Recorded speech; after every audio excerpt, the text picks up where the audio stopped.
हमारे पूजनीय गुरुजी सीपी गौतम जी को मैं आभार व्यक्त करता हूँ कि इस तरह से समाज को समझाने का काम करते हैं और समझाने के साथ साथ इन पे मुकदमा भी हो गया और ये जेल भी घूम के आए हैं।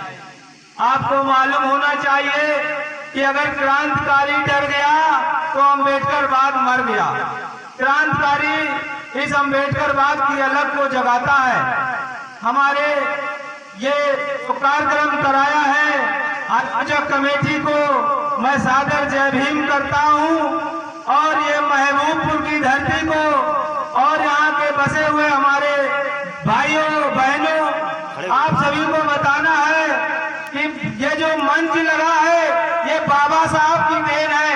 बाबा साहब ने अपने बच्चों को नहीं देखा तुम्हारे पीछे, और आज हम देखते हैं कि हमारे समाज के लोग मंदिरों और मस्जिदों के पीछे पड़े हुए हैं। उन्हें मंदिरों से अगर तुम्हें शिक्षा और व्यवस्था मिलती होती तो जिस समय गांधी ने कहा था कि इन दलितों को मंदिर में प्रवेश दिया जाए, बाबा साहब ने कहा कि केंद्रीय बजट का कुछ हिस्सा इस दलितों के शिक्षा पर खर्च किया जाए।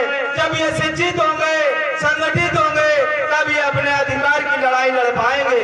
इन्हीं बातों के बीच में तुम्हें बताना है कि आपके पहेवा में बुद्ध कथा का कार्यक्रम चल रहा था। उसी कार्यक्रम के दौरान किन्हीं अराजक तत्वों ने कार्यक्रम को भंग करने का काम किया।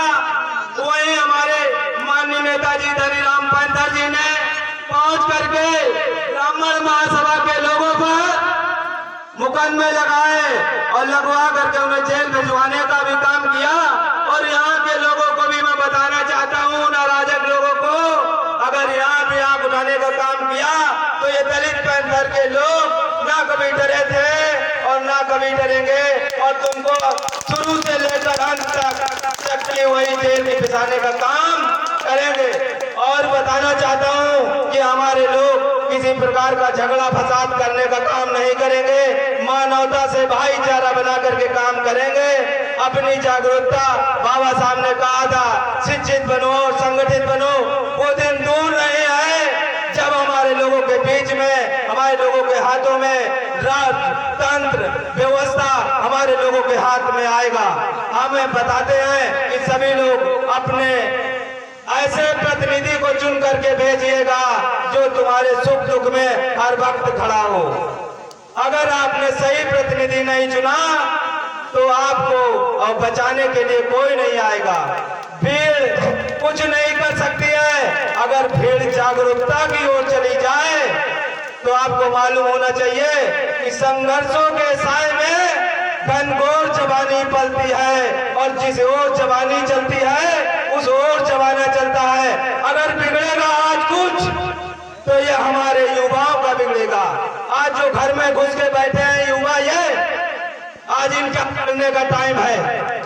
अगर बनने का भी टाइम है तो इन युवाओं का टाइम है।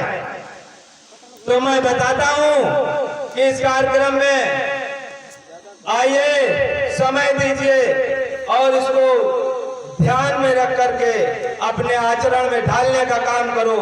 आपको मालूम होगा बाबा साहब ने कहा था कि अगर हमारे कारवा को तुम आगे नहीं बढ़ा सकते हो तो पीछे भी नहीं जाने देना।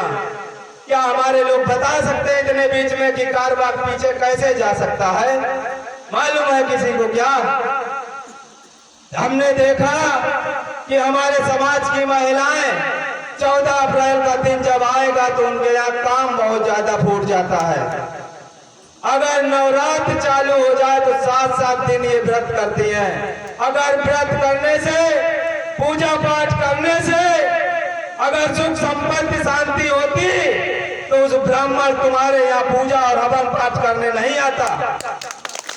आपको मालूम होना चाहिए कि जब नोट बंद हुआ तो एक हमारे महापुरुष गए और मंदिर में 500 का नोट उन्होंने चढ़ाया। तो पंडित जी बोले कि अब तो ये नोट बंद हो गया है। तो वो बोले धीरे से बोलो, कोई सुन लेगा। ये नोट बंद हो गया, हमें मालूम, तुम्हें मालूम, भगवान को थोड़ी मालूम है। तो तुम्हें मालूम होना चाहिए वो नोट भगवान को नहीं जा रहा था, वो नोट उस पंडित को जा रहा था। अगर भगवान को जाता होता तो पंडित बीच में नहीं कहता कि ये नोट बंद हो चुका है।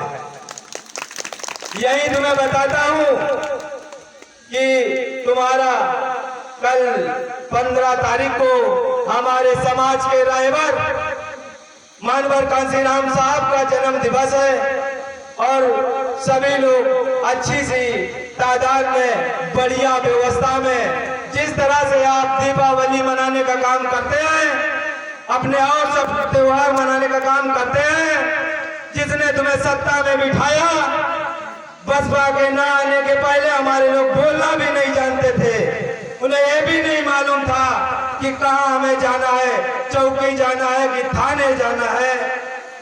वो दद्दा देखते थे कौन गांव के लम्बरदार हैं जिनके पास जाकर के वो न्याय मांगते थे, उन्हें कभी न्याय नहीं मिलता था।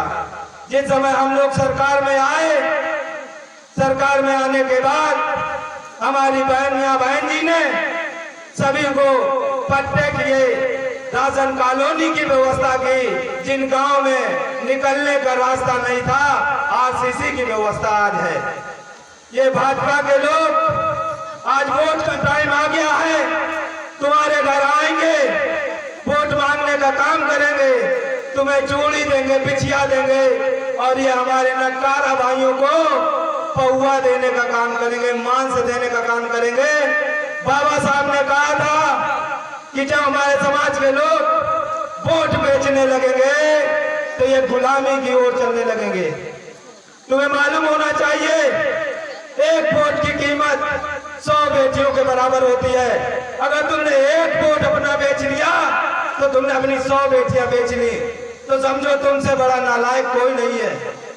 तुम्हें अपना वोट नहीं बेचना है, तुम्हें अपना वोट ऐसे व्यक्ति को देना है जो तुम्हारी आवाज को संसद भवन तक उठा सके। ऐसे को नहीं देना है जिसको मंदिर की सीढ़ियों से पूजा करने से पहले मंदिर के बाहर निकाल दिया जाता है।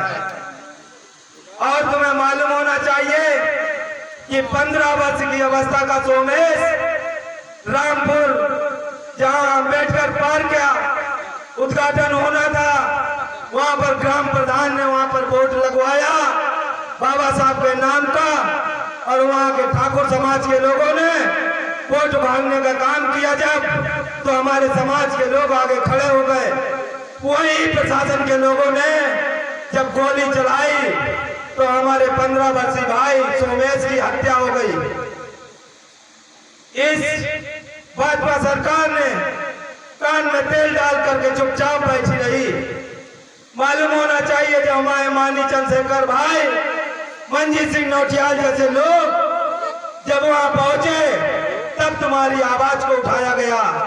तुम लोग 15 नहीं 25, 50, 60, 70 वर्ष के लोग हो, क्या तुम लोग बाबा साहब के नाम के लिए कुर्बानी नहीं दे सकते हो? क्या बाबा साहब ने जो नीला खून तुम्हारे अंदर डाला था वो ठंडी बर्फ की शिला बन गया है क्या? तुम्हें बाबा साहब के लिए अगर ये तुम्हें कपड़े पहनने का अधिकार, बोलने का अधिकार, चलने का अधिकार तुम्हें दिया है, ये आजादी को यूं चंद पैसों में बेचने की जरूरत नहीं है।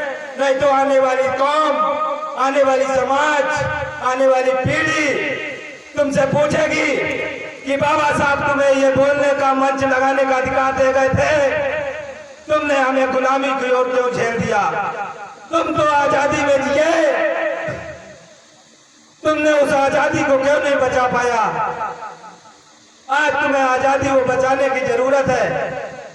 लोग आरएसएस के कहते हैं कि हम संविधान बदल देंगे, और मैं उन्हें बताना चाहता हूँ हमारे समाज के लोग, जो 15 वर्ष का बच्चा बाबा साहब के वोट के लिए अगर गोली खा सकता है, तो 65 वर्ष का हमारे बुढ़ा वो 100 लोगों को एक साथ मूली गाजर की तरह, जैसे भीमा कोरेगांव को किया था, उस तरह से गाजर मूली की तरह काट के तुम्हें सलाद बनाने का काम ये हमारे बहुजन समाज के लोग कर देंगे।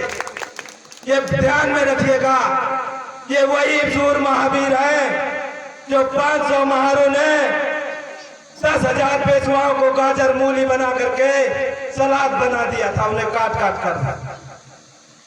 यही तुम्हें बताना है।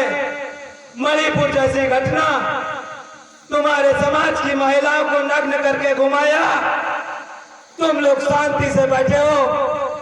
आज क्रांति की आवाज उठाने की जरूरत है। आज जरूरत है। सबसे बड़ी इज्जत तुम्हारे घर की माँ बहन बेटी है। जिस घर की, जिस समाज की बेटी की इज्जत नहीं होती है, उस समाज की कभी इज्जत नहीं होती है। यही तुम्हें बताना है कि ये भाजपा के लोग तुम्हें आरक्षण खत्म कर दिया, आरक्षण खत्म करके प्राइवेटाइजेशन कर दिया। ये आरक्षण खत्म करना है, ये तुम्हें खत्म करने का काम कर रहे हैं। अगर तुम हिंदू रहे तो तुम धोबी रहोगे, दानुक रहोगे, चमार रहोगे, कोरी रहोगे, पासी रहोगे, अहिर रहोगे, गडरिया रहोगे। और इन्हीं बंटवारे में तुम्हें बाबा साहब और तथागत बुद्ध ने मार्ग दिया है। अंबेडकर बात से चलना है और बुद्ध बात तक जाना है। बताओ कितने लोग अंबेडकर बात से बुद्ध बात तक जाने के लिए तैयार हैं? अगर तुम्हें जेलें भरने की जरूरत पड़े तो ये 100 दिन गुलामी से जीने से अच्छा है कि एक दिन शेर का जीवन जी लो। न देखे नरसिंह बल देते हुए बकरे बल के लिए लाए गए, न टेढ़े पादप काटे गए, सीधों पर आरे चलाए गए। तुम्हें मालूम होना चाहिए, ये दलित पंथर के लोग, अगर किसी के दिमाग में ये वहम घूमता हो कि हमारे समाज को वो चुनाव लड़ने से रोकेंगे, तो ये दलित पंथर के लोग उसको चुनाव भी लड़ाएंगे, उसको राज्यसभा में भेजेंगे, विधानसभा में भी भेजेंगे। तुम न गरीब थे न गरीब हो। जिसकी संख्या ज्यादा होती है वो सबसे बड़ा रईस होता है। बताओ भक्ति जी, होता है या नहीं होता है? तो यही बातों के साथ मैं अपने समाज से बताना चाहता हूँ कि एकजुट रहो, एकता के साथ रहो। भले ही तुम रोज लड़ते रहो, लेकिन जिस दिन तुम्हारे समाज की आन पड़े तो सब एक होकर के खड़े हो जाओ। जय भीम, जय भारत, इंकलाब जिंदाबाद।